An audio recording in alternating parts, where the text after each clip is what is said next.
You got Jeff? Hello. Oh, okay, we are here. We're running a little late because Technical difficulty. lots of technical difficulties on this damn thing. I'm going to try to contact Dennis, and I'm going to try to get our music up here. Let me get started with, let's say, the music here. And we're going to go to First Million Mile. And you're going to be listening to start off our program. And we're going to go with Bill Staines. Bill Staines,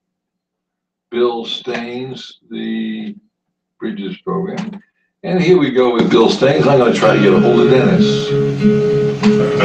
And bright, your dark and sober rolling in their rooms so very wide. They are fear, blind suspicion, they are apathy and pride. They are dark and sober rolling in their rooms so very wide.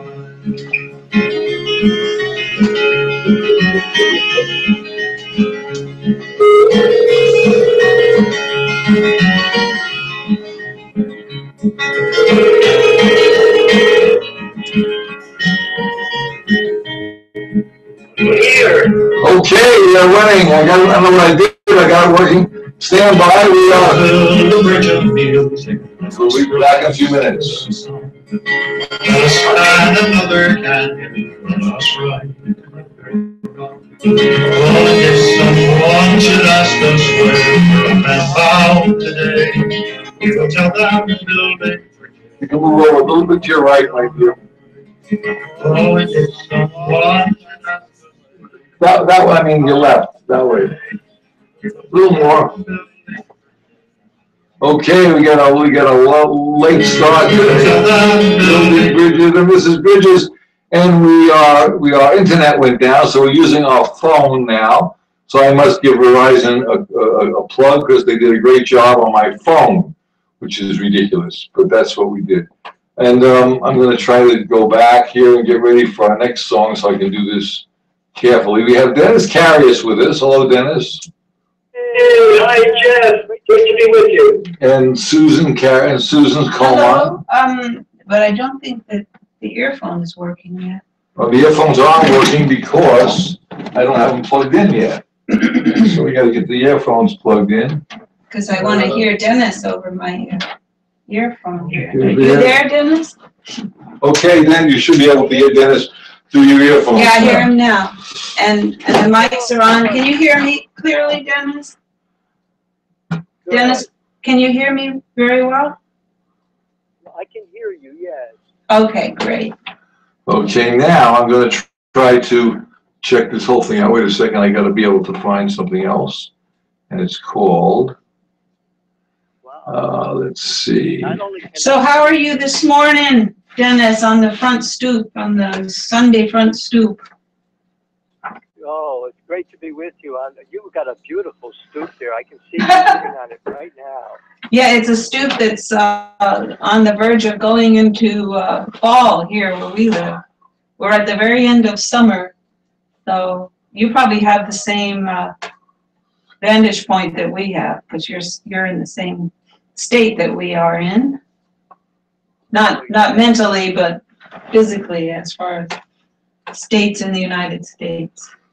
Do you know what our theme is today? It's change. So I was going to ask you, Dennis, what kind of change do you find most difficult? Okay, you ready? Yes. Okay, I can talk right now? Certainly. Thank you. Change. Why is it so difficult? Why do we humans cling to our habits when they have logically become useless or even destructive? Maybe some of these habits of thinking and doing are useful, but have not become obsolete. So it makes sense that we would continue to do these things, but how do we decide if change is necessary? Are there clues? What are the clues? let's think about this together. How did I do, Susan? You did great. You just read the summary. But, I was actually wondering if you had have your own comment about change. Are there certain things that you would prefer not to change, and things that you would like to change but you find difficulty changing? Wow, that's interesting. And you don't mean to change, like changing your clothes? Right? No, not that we understand pretty much that, we ought to do that in a kind of a regular way if we can, and things like that. And that would probably be one of the habits that you probably don't want to lose, But in the new year, sometimes people say, boy, I want to make a resolution. You've heard about a New Year's resolution.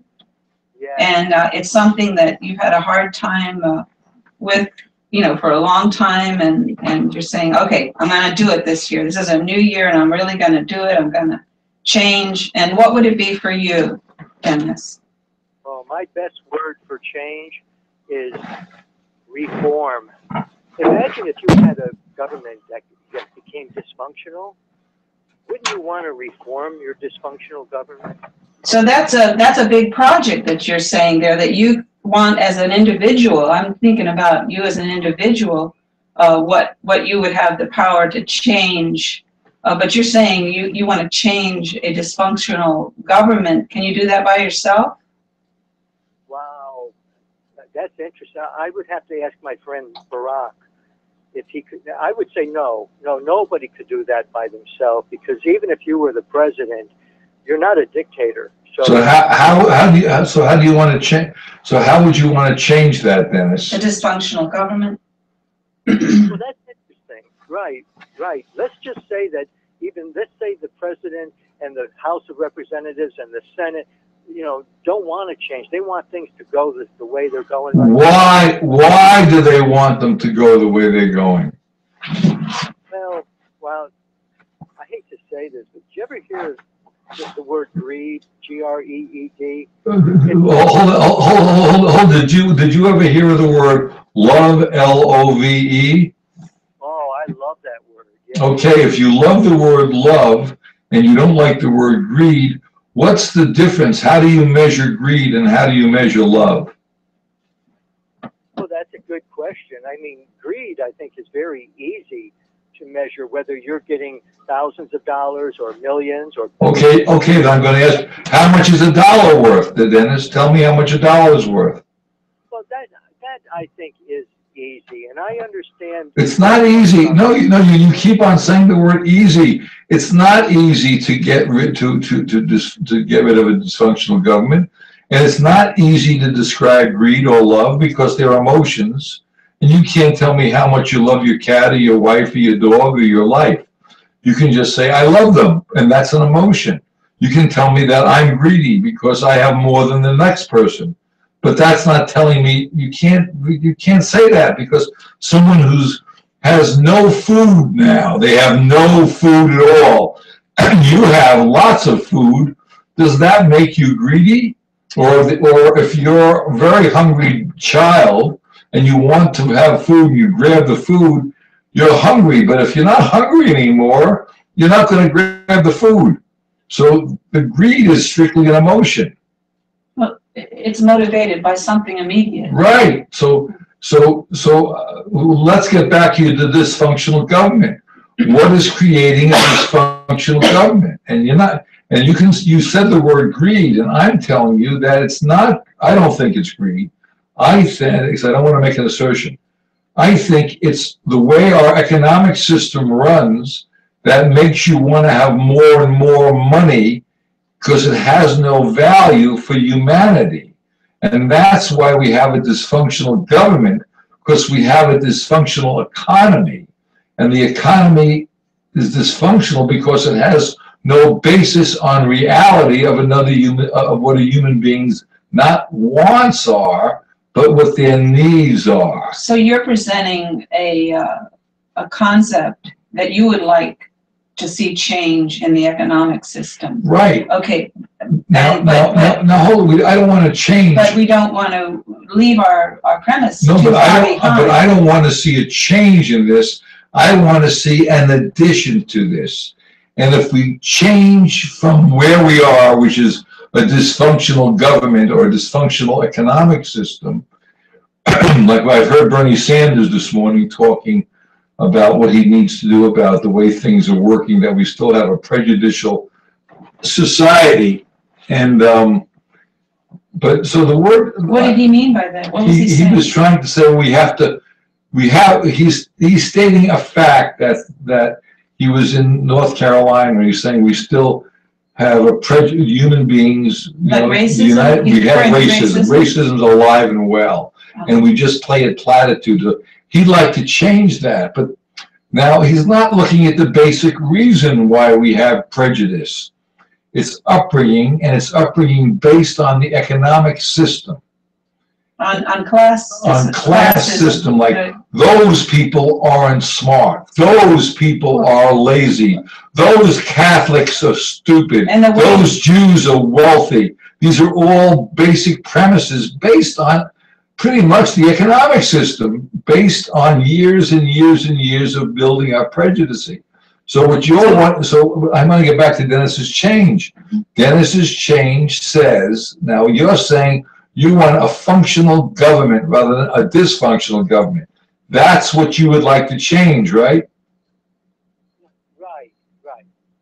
And I'm saying to you, what's controlling the dysfunctional government is a dysfunctional economic system. And that's why Barack and the Congress won't change it, because the economic system is controlling our political system. Do you agree with that? Well, what if we had an economic system that was 90% functional, and the only dysfunctional part is that people out there, not the upper class or middle class, but the lowest class cannot get food, shelter, or education? Wouldn't that be dysfunctional? Well, why are there classes to begin with? Yeah, why would you have class, right? I mean, isn't that something that should change in our minds and our attitudes? But it's continually reinforced. I want to see what Dennis is meaning by this. What do you consider the class? Well, to me, there's a big difference between the upper class and the lower class. It's how much money they there it is. That's the only difference. So the problem is not class. It's money. It's the money, right? Right. They're not basically different. So it has no difference in, I mean, whether you're a black person or a white person or a yellow person or a green person. Once you have a certain amount of money, there's no class. Well, or suppose if you get rid of the money, would there still be class? Or get rid of the money. That's interesting. Susan, do you think we could be on this planet if there was no money, and you walked in and you haven't eaten in 2 days, and you walk into a restaurant and there's no such thing as money? Wouldn't that be difficult? Okay. Well, the problem with that is that you're assuming, well, that the system would function in the same way without money. A restaurant without money would be a different kind of a functioning system than a restaurant that we experience Supposing, now. Dennis, you walked into the restaurant tomorrow and you went to an all-you-can-eat buffet, right? Okay. And you go to reach into your wallet and you forgot your credit card and you forgot your money. What would they do to you? They'd say, come back another day. No. What would they do to you? Nothing. Not. They wouldn't feed me. They would do nothing. No, you already ate. Oh yeah. You already ate. So you're going to pay your bill. Well, and you're saying if it's time for me to pay the bill and I have zero money, Right. what would they? I would say they would tell me, don't walk out that door. And then what would they do? Well, I mean, that's a good question. I mean, if it's a place I go every week. No. You walked in, you went to a new buffet. They don't know you. If they don't know me, then they might call some police that they do know. But It's only $10. The cop isn't going to give you any problem for like $10. What would the Chinese restaurant do? Give me a job? I'm joking. No. They may say, okay, Dennis, for the next 3 hours, you owe us $10. We're going to pay you $2 an hour.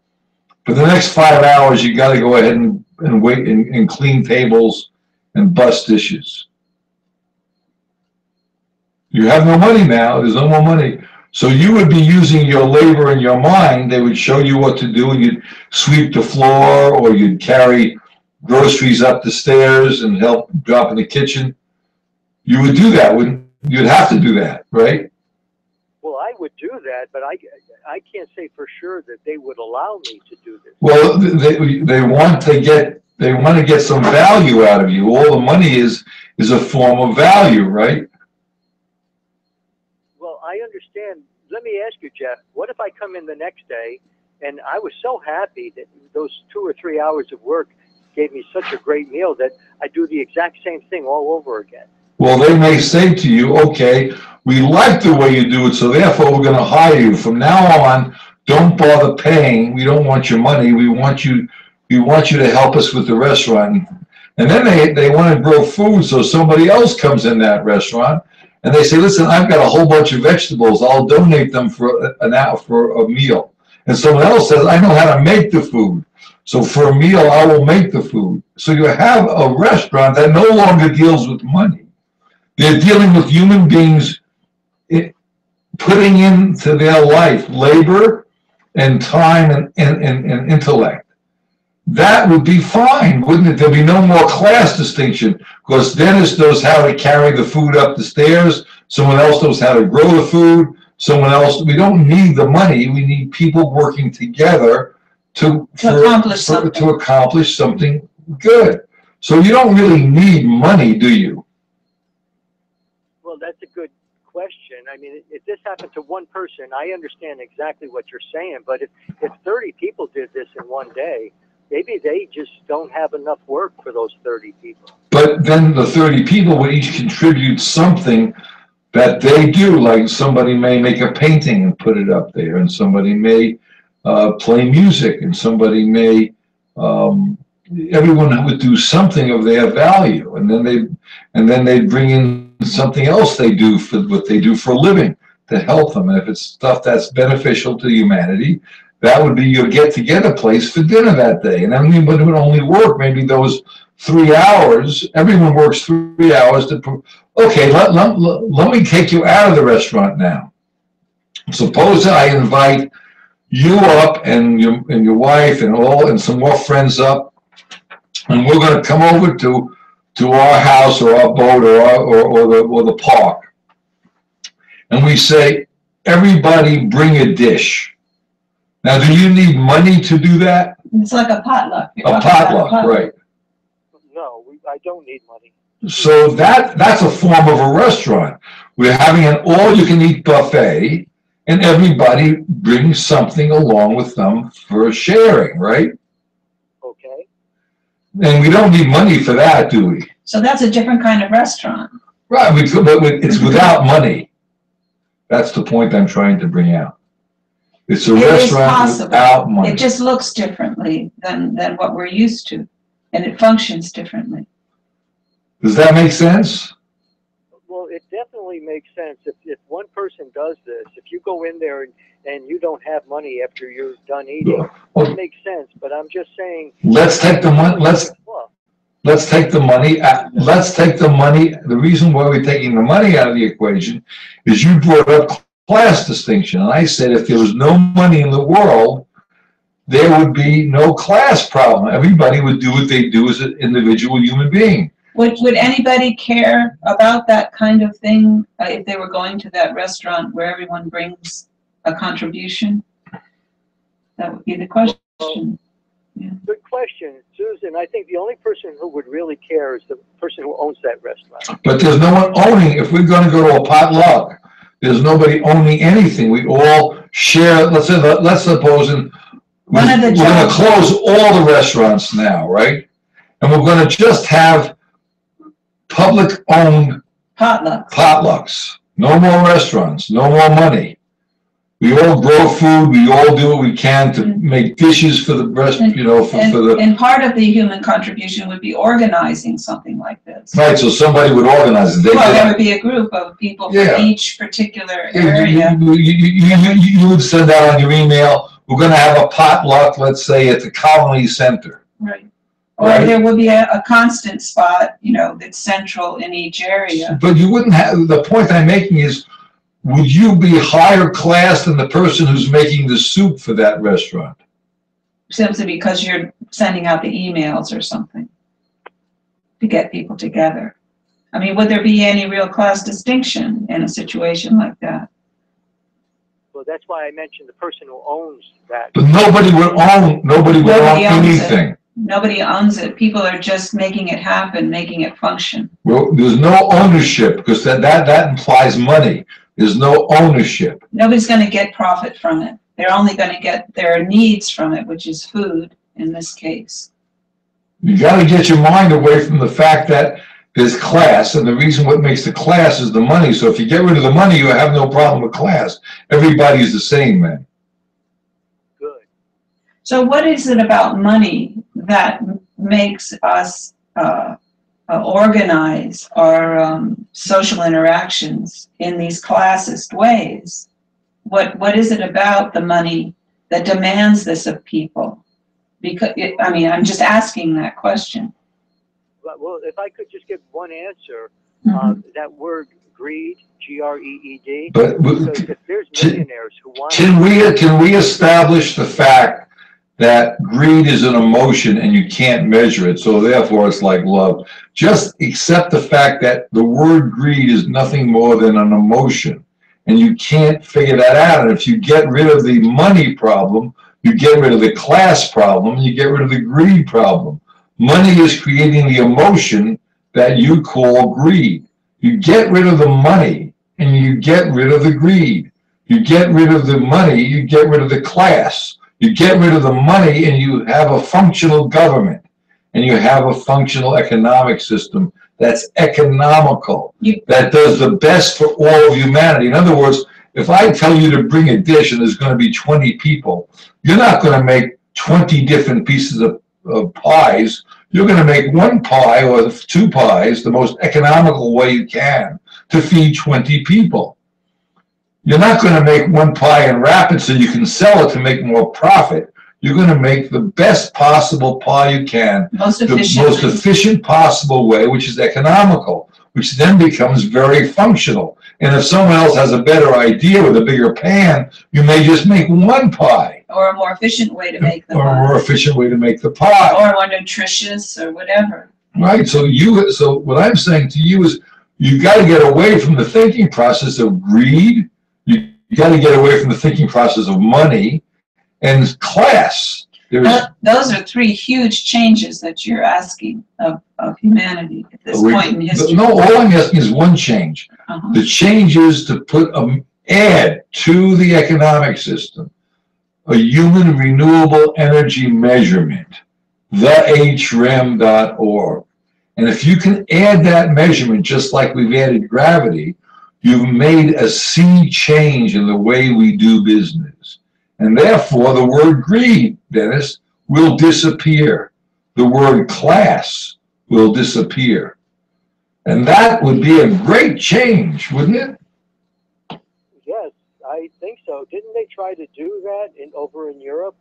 No, they did not. The reason why they did not is they didn't have the measurement. It wasn't figured out by that time.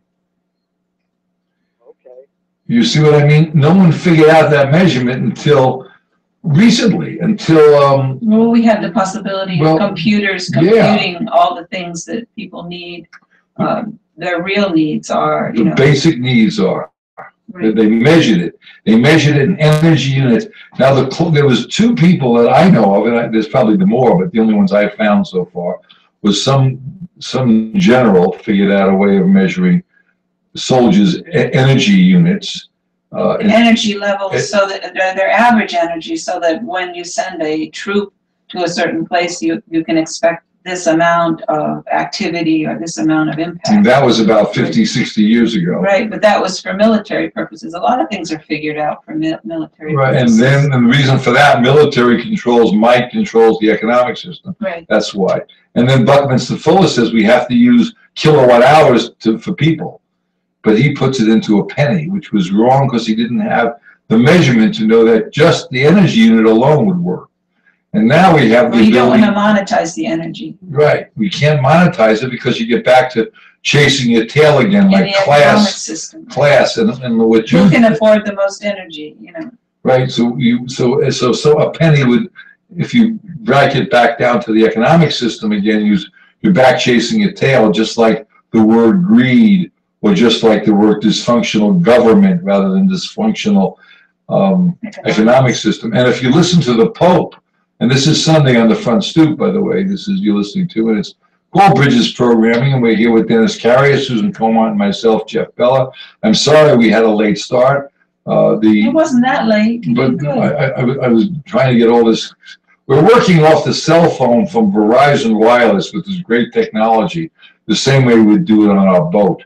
But because my internet went down in the house, so I've got to figure out what's wrong with the internet here. But it's a crummy internet, and that's the other thing is because of the economic system, we don't have good internet in this country. We have spotty. We have terrible In internet. fact, it's amazing when you drive through, you can find so many places where the internet just doesn't even Exist in reach. this country. Right, right. But in Europe, it exists greatly because their government is a little more functional than our government is, Well, it's functioning toward human needs a Right. little bit more. and education, and that's very, very important. There's still a possibility of going to countries in Europe and getting free college education if you can, you know, afford to stay there in an apartment or whatever. So I'm trying. And this is not well known to people here. They just assume that, you know, you got to pay a great deal and go into debt for your higher education. So I want to get back to the change thing again. Now, Dennis, if you can you agree with me that the word greed is actually just an emotion? Wow. To me, Jeff, it goes beyond emotion because if you have, let's say you're a millionaire and you want to become a billionaire and you've got stock in some oil company, you actually could be hurting people if that oil company is over in the Middle East getting oil out of the ground. Okay, watch this. I have stock in ExxonMobil, one stock. So I know who else owns stock in that company. Like there's a bunch of nuns and a bunch of churches who are left stock in that company, right? Oh, sure. I mean, I'm not saying a nun could No. have a share of No. They have many shares. They were People left. donate their They were stock left. and they die. Someone died, and they left different churches and different religious organizations tremendous amount of control of the stock of ExxonMobil. Did you know that? It's making an impact now, but not Well, much. I want to understand something. Did you know that? No, it doesn't surprise me, but if they thought about what that is doing. Okay. Now watch what happens.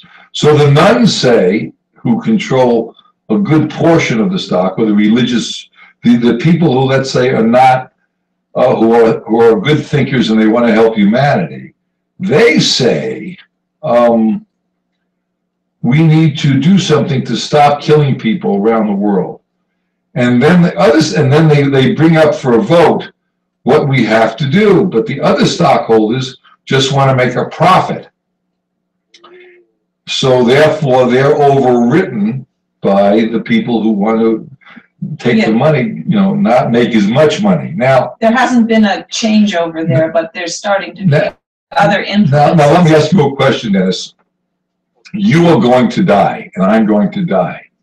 And if we want to make sure that our cats or our children or our legacy is left to the next person.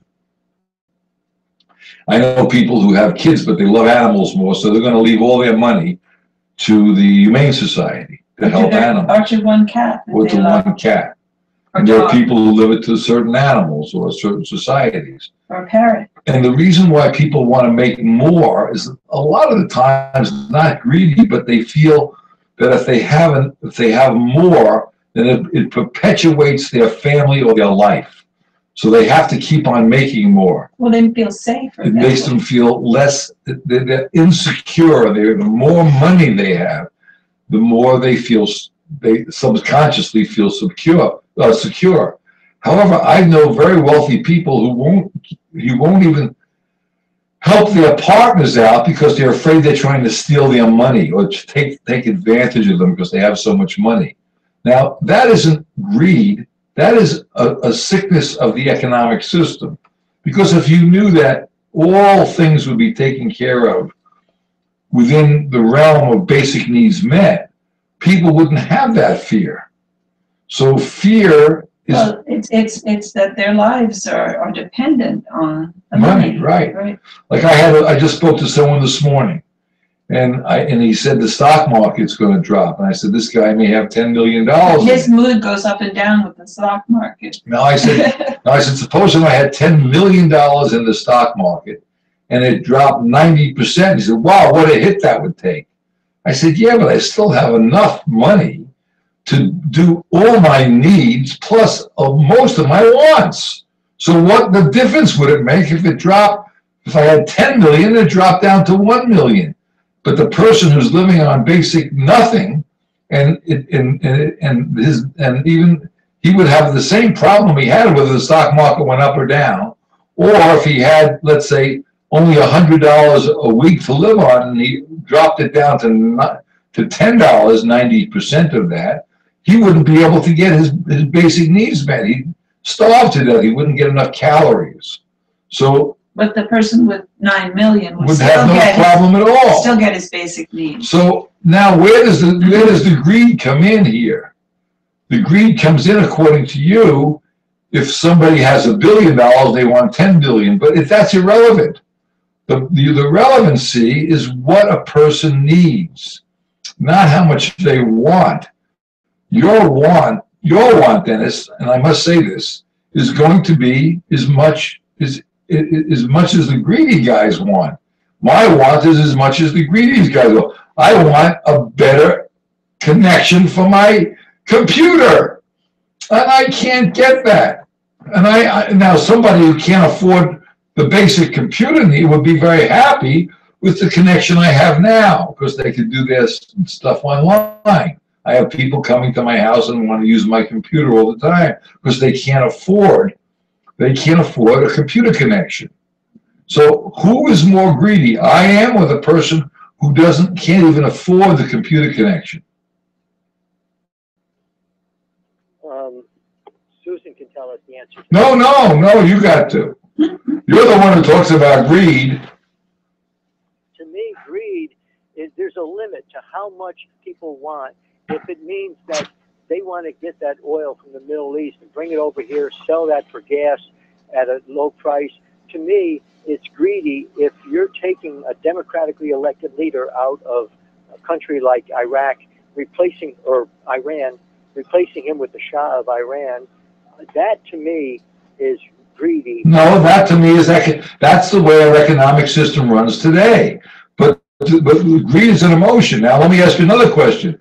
There's people living around your neck of the woods, right, who would love to have internet. Now, they could go to a library and have free internet, right? Right. But you have your own personal internet that you have locked up, where you don't even put a router in there because you don't want anyone to take it from you, right? Why can't we all share our internet like I'm trying to do around here? I'm trying to give everybody access to my internet so they can have access. Now, I don't want to put things on there that affect my economic system like my credit cards or anything, my social security number. But I want to be able to share my internet. I want all human beings to have the ability to have good quality internet. Now, if you don't want to share your internet because of fear of somebody stealing something from you, isn't that a form of greed? I would not call that greed. Why? I say fear. then people are afraid of greedy people. Ah, no. What creates the greed is the fear, in my opinion. Greed is a form of fear. They're a fear of being hungry. They're a fear of their children or their animals not surviving. They're a fear of things, and that's the fright creates the fear. Or not having the internet when you want Or it. not having the internet when you need it. The fear that my internet may go down and I have to not be able to do what I want to do, not what I need to do, What you'd like to what do, I which is want to do or like to do. Right. Now you are hoarding your internet because you don't want to share it with anyone because you're a fear that someone's going to take it. That doesn't make you a greedy person. That makes you afraid of giving out free internet. Or there's people who won't give people who need a ride because they need to get from point A to point B. Not because they're greedy, because they're afraid they may get hurt if they pick up a hitchhiker. So now we're coming back to change. How do we change it so? No, but go ahead. That's part of what makes people very leery about change is that there's fear behind that. There's also. fear behind it. Okay. What I'm doing now, you can say all my habits at this point, seem to be keeping me safe, and my attitudes, etc. Or maybe they're not. Now, if that were not the case, and there are circumstances that are happening, and you have no control of them, maybe natural or maybe man-made circumstances or economic circumstances, they can force individuals to change, probably, just because they're looking to survive. The fear of what's happening to them is greater than the fear that they have to change their whole lives or leave the area they live or change their job or take a bus instead of a car. Right, exactly, because they can't afford to own a car anymore. There are all kinds of things that we usually unwillingly will make change in our lives. There's a lot of resistance to that because we've been, I guess we have a mental habit that, if we're not being badly harmed, or we don't think we're being badly harmed, or we're not, feeling a great deal of discomfort, we'll live with it. Right. And that's a human kind of a thing, I think, because we, trial and error, not everybody's willing to risk something different from what they're doing without a lot of pressure. Because they're afraid to do it. Like Dennis, I know people, and you were the same. I don't like to put my credit cards or my social security number in my computer. And I hate passwords. I can't remember them. I think they're just a form of irrelevancy. But if people weren't out to get other people, Why is that happening? Because of the economic system, people feel they have to hoard value in the form of money. And they hoard things that they don't need. Like if you're very wealthy, Dennis, you will hoard lots and lots of money and have lots and lots of houses, lots and lots of boats and cars and horses and stuff like that. I know people who own strings of polo ponies. They're very, very wealthy. And then I know people who are very, very poor. And they hoard old refrigerators in their backyard. Right? And you know people like that, don't you? Okay. And they won't throw anything out because they may need them tomorrow, so they hoard that. Isn't that a form of, I guess you can call it greed? They don't want to throw it away because they want to hold on to it. Is that a form of greed too? Wouldn't that be a form of greed, not the greed you're talking about? Well, it's also fear. It's a fear that you may throw something away that you may need. So how? There's a big difference between that person and the person who wants to make those millions of dollars and doesn't have any limit to where that oil comes from, how many troops go overseas, prop up a dictator over there. I mean, you could call a 3-year-old greedy if he or she hasn't eaten in 2 days. But hold on, but once they fill, but now the 3-year-old, once they have filled their stomach up, you can offer them candy, ice cream, everything. But once they're full, they don't want any more because they're not hungry, right? Exactly. That's what I mean. I don't call that 3-year-old greedy, and I don't even call that family greedy that has things in the backyard that they didn't throw away. But they don't need it, Dennis. They don't need it. And somebody else can recycle those things and use them. So why are they hoarding something they don't need? Aren't there times where maybe they do need? In most cases, in most cases, from what I've seen, the farmers or the person who throws the stuff in their backyard, it just deteriorates to a point that nobody would ever use it again because it gets wet and it gets old and damp. Where if you got rid of it immediately, it could be recycled into the next thing for people who can't afford a brand new thing. Like computers is a good example. They refurbish computers and they ship it out to poorer nations who can't afford a new computer. Refrigerators, stoves, metal, the same way. But now the economic system has it set up where all the steel is remelted down, recycled, and then it's sold at a premium value for us using energy. Again, it's back to the economic problem. So everything you are looking at that you're bad-mouthing or thinking that it's greed or hatred or whatever the emotional word you're using is based basically on the economic system. Dysfunctional government comes from a dysfunctional economic system. And even the Pope this Sunday said that. And by the way, I spoke to someone else this morning who's a Catholic. And I said, are you going to church today? He said, no, I went last night. I said, well, next time you go to church, would you ask your pastor to read the encyclical and start preaching about the Pope's comments about what's going on in the encyclical? Because he talks about,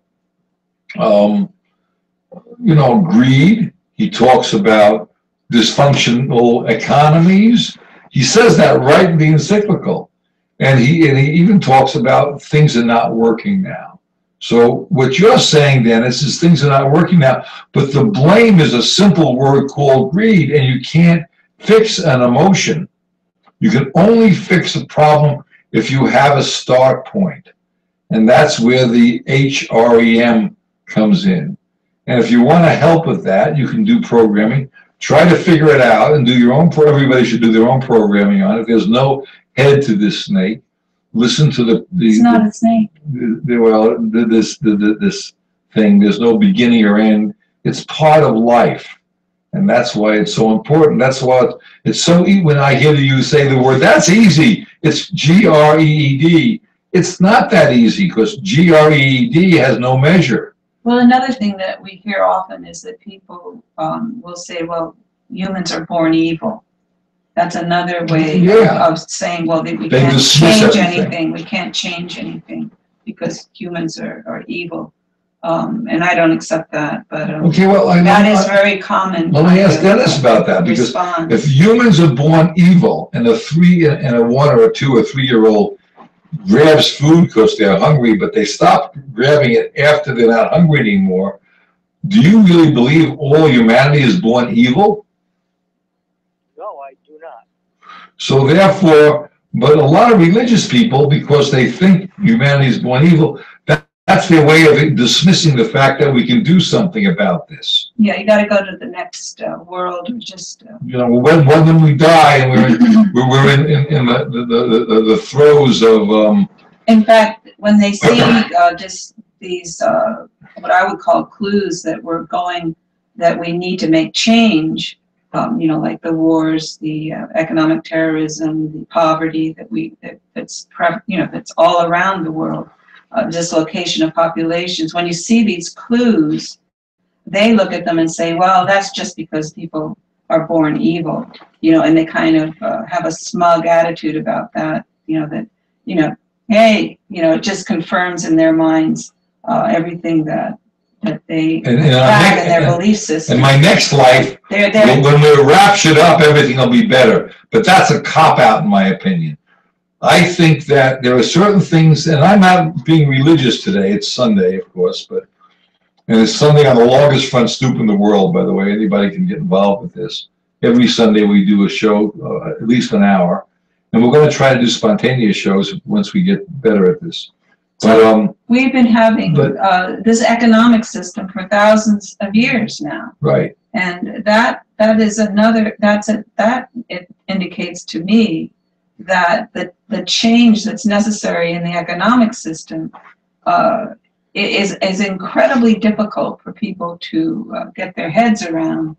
And because we continue. Well, Dennis, you have this problem of going back to billions of dollars to millions or millions to billions or whatever, because you're still stuck in the economic system. But try taking money, just imagine, like, you know who this guy John Lennon is? You know, he said, just imagine. Oh, yeah, right. Okay, well, just imagine that there was no money here. There was no class distinction.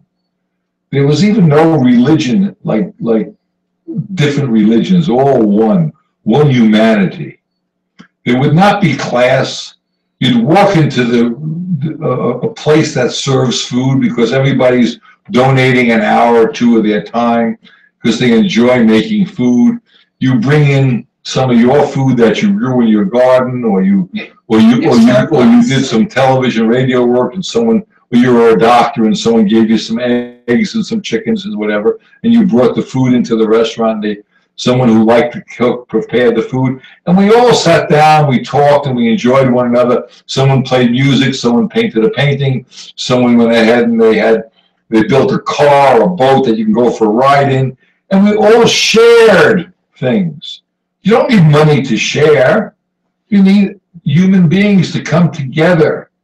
Wow! Can you just imagine what our world would be like?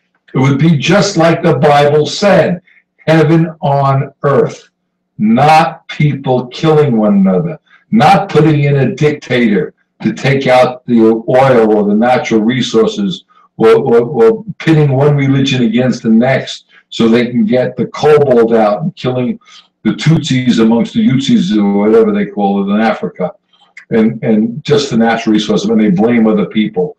You can get rid of the word greed and class distinction. Wow, you can get rid of these words that are negative. You can go to a positive world where all men and women, humanity is created equal, where we have respect for all of nature.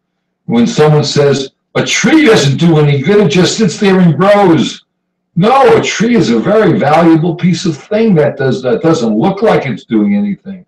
I know people who said, I went on with we went yesterday. It's creating oxygen. Right, but we went with a ride. I went on a ride with somebody yesterday on the Mohawk, and the person said to me, I can't imagine why this land isn't all developed because it's such beautiful land. I said, it is developed. It's beautiful land. It's not developed for some one person to own that land. I couldn't believe he said that. And I had another wealthy friend of mine who said to me, wow, look at this. We can take out all these trees and make grass and build some buildings and have a blacktop area where we can have malls. No, you got this all wrong, people. Don't you see, Dennis? It's a concept that is pervasive. What's wrong with the system is the economic system that drives people like these people to want to develop this beautiful natural resource and make it into money. That's what I see the problem is. Can you see that too? Oh, yes, that was a topic that came up at a meeting. I'm with a group called Solarize, because we think we can save our planet by getting off of fossil fuel and moving over to renewable energy like solar power, wind power. And somebody said, yeah, but I want those trees near my home because they shield the sun from coming to my home. And then they were told at the meeting, well, those solar panels do an even better job of when they're on your roof, they actually convert any sun's energy into air conditioning if you want it. So you don't need those trees. And then somebody said, well, yeah, but if you get rid of those trees, then what's going to happen, you know, with just what you're talking about, Jeff, you know, like, what the trees can do for our planet. And that's why we do need those trees. When you look out in the fields and you look way out there, you need those trees. Well, They do help our planet. next time you go to a Solarized meeting, look at it like this. If I bought a good car that should last me at least 10 or 15 years, and I keep that car underneath a carport so the sun and the rain and the snow doesn't hit that, and I covered that carport with solar panels enough to run my house and plug in my car, I could use an area that's away from, that's an opened area where my driveways are, where there's no more trees, put that in, leave a shingle roof on the house or a metal roof on the house that I wouldn't have to take the panels off if it started, so for leaking, and re-put them back on again. I'd still have the trees to give the oxygen, and I'm protecting my car to last probably double the lifetime because I'm keeping it out of the weather. Plus, I'm supplying the car with fuel, with this natural resource, which is sun's or God's energy, and I'm also filling my house with solar or energy from the sun. Now that makes to me more sense than putting them on my rooftops, because the rooftops, as you say, may help them a bit, but you still must have trees around. If the trees help you breathe and they sound good and they're visually better. Now we have solar panels and if they're in a pasture, and then we have horses that eat the food, or cows, or some other people have goats, and then they use that for food as well, or chickens. And then you have where you prepare a vegetable garden in front of those solar panels, and you put a fence around it so the animals won't eat your vegetables. And then you sit in the shade of the solar panels with a bench, and you can do your vegetable gardens. Wow, what a concept! And I would like to bring another voice in here, an individual that no longer living, Aldo Leopold. He actually speaks to what you were just saying there. I actually read this morning, where he talks about the physics of beauty. And he says here is one department, quote, of natural science still in the dark ages. Not even the manipulators of bent space have tried to solve its equations. Everybody knows, for example, that the autumn landscape in the Northwoods is the land plus a red maple plus a ruffled grouse. In terms of conventional physics, the grouse represents only 1/1,000,000th of either the mass or the energy of an acre, yet subtract the grouse and the whole thing is dead. An enormous amount of some kind of motive power has been lost. It is easy to say that the loss is all in our mind's eye, but is there any sober ecologist who will agree? He knows full well that there has been an ecological death, the significance of which is inexpressible in terms of contemporary science. A philosopher has called this imponderable essence the noumenon of material things. It stands in contradistinction to phenomenon, which is ponderable and predictable, even to the tossing and turnings of the remotest star. That's amazing. But the way, and he's saying we haven't figured it out in physics yet, but we know that when but they're valuable things. We walk in the autumn, well, they've turned it into money. You can't turn it into money. But they turned it into money. No, look at the autumn leaves. Well, some things, yeah, they will try to attract people with that. But then, but is that the full reason why you're standing there? I mean, there's all kinds of other things that we're not able to express or to make into money-making situations that make standing in an area where the leaves are all changing around you a exhilarating experience. Does that make sense? It's not just the leaves changing, and that somebody has said, "Oh, you got to go there and stay in a a little bed and breakfast and enjoy this, and they're trying to lure you there to spend money.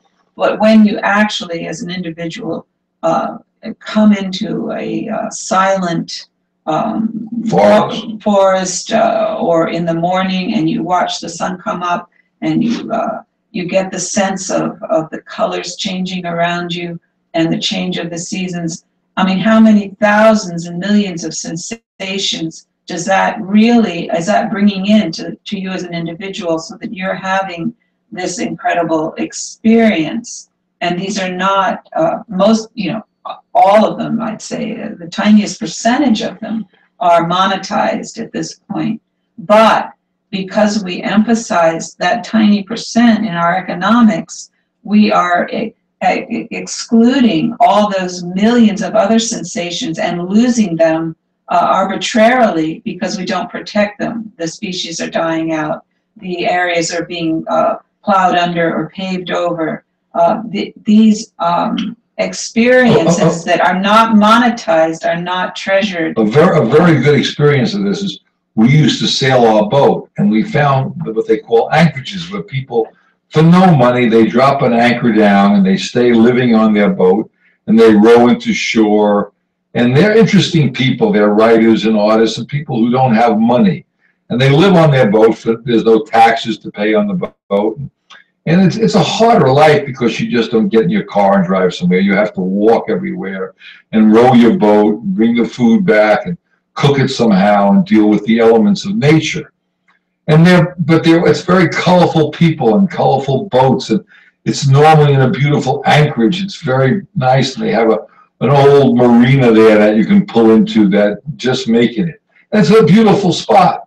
Well, over the years, we've watched these marinas be sold out because the kids didn't want to run them, and they sell them to condos. And the minute the condos go up there, they get rid of the anchorages, and they put mooring balls in and yachts in. Well, you just lost the entire beautiful ambiance of that place because it's now sterilized. And that's the point of taking out all the trees and putting in sterilized solar panels or sterilized malls or sterilized office buildings. Nature is not set that way. That's man trying to overcome nature.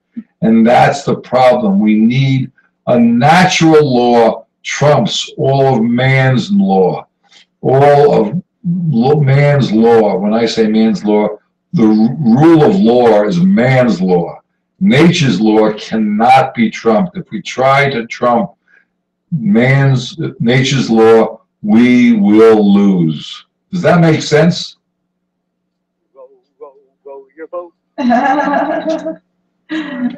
Yeah, I really like this. Well, I want to come back to this. Okay, one we're coming out of you have what, 1 minute or something? 1 minute, but I gotta stop. But I just would say I want to leave our listeners with the concept of, quote, the imponderable essence of the noumenon of material things. The infinity of experience, that we're not considering, We're not considering. And that's the part we have to talk about. That's the 3-year-old, and that's why I don't believe all people are born inherently evil. Dennis, thank you. Thank you all for listening. Susan, thank you. I want to thank you all for listening. Please thank you, tell your people about the economic system and about the HREM, Human Renewable Energy Measure. Thanks again. Well, here's some fuel for thought. It all comes down to energy. Fossil fuel affects our lives like ripples on a lake. Cars and farms and factories and trucks. Supplies go down and prices soar, our futures are at stake. And when it's gone, it won't come back and we'll be out of luck. Oh, energy, energy. It all comes down to energy. You wonder where the money's gone? Well, here's some fuel for thought. It all comes down to energy. We can get our energy from corn and grass and trees. Even trash converts to biofuels. Break loose from the stranglehold of oil companies. Renewables can fuel the world. We're here to spread the news. Oh, energy, energy. It all comes down to energy. You wonder where the money's gone? Well, here's some fuel for thought. It all comes down to energy.